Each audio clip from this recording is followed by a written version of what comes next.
It was raining the day I told them. That kind of slow, unbothered drizzle that seems to seep straight through your skin. I stood at the kitchen counter, hands trembling around a mug of coffee I no longer tasted. I lost the job. The words dropped like stones. My wife paused, fork halfway to her mouth, and looked at me as if I'd just spoken in static. My daughter didn't even glance up from her phone. The silence stretched long enough to break something. Then my wife laughed one short, sharp exhale and pushed her plate aside. "What do you mean you lost it?" she asked, eyes narrowing. "You mean you finally got caught doing nothing?" I looked at her, at the woman I married, at the girl who once cried into my shoulder because her goldfish died. And I saw nothing left of that person.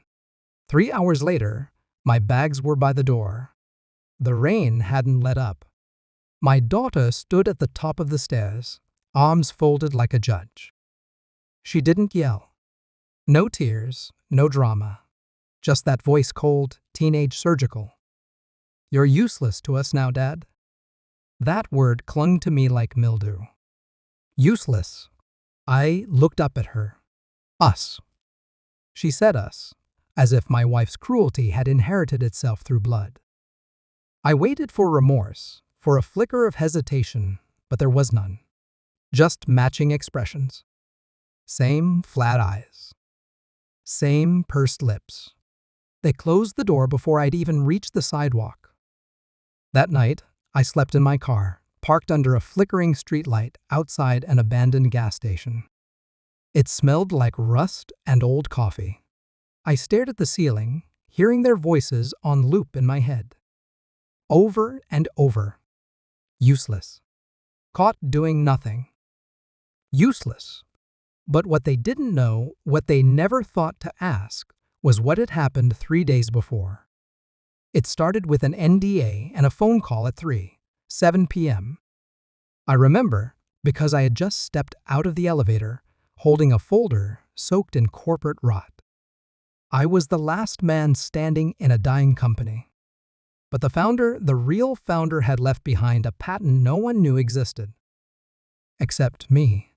I'd kept quiet, kept working, kept believing that one day silence would pay off. 3 days before they kicked me out, the payment hit. $8 million. Clean. Legal. Locked in. I didn't tell anyone. Not because I was hiding it, but because I wanted to see who loved me poor. And now I had my answer. By day 3, they had sent 175 messages. Combined, the first came from my daughter. Just 3 words. "Where are you?" Then the storm rolled in. "We didn't mean it, Dad." Mom was just upset. "Can we talk? Are you okay?" And then, from my wife, we overreacted. "It's been stressful. Come home." They even tried calling my brother.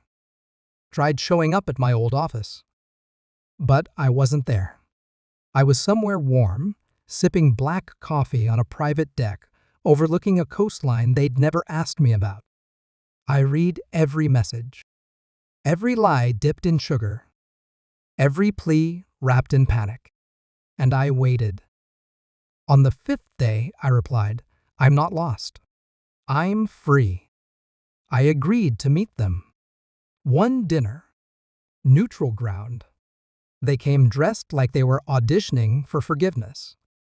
My wife wore pearls. My daughter had curled her hair.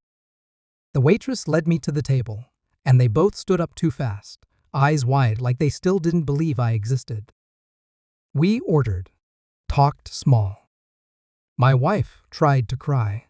My daughter called me Daddy, the same girl who hadn't called me that in years. Finally, my wife leaned in. "Look," she said, reaching for my hand. "We were wrong. We love you. Let's fix this." I pulled my hand back, quietly.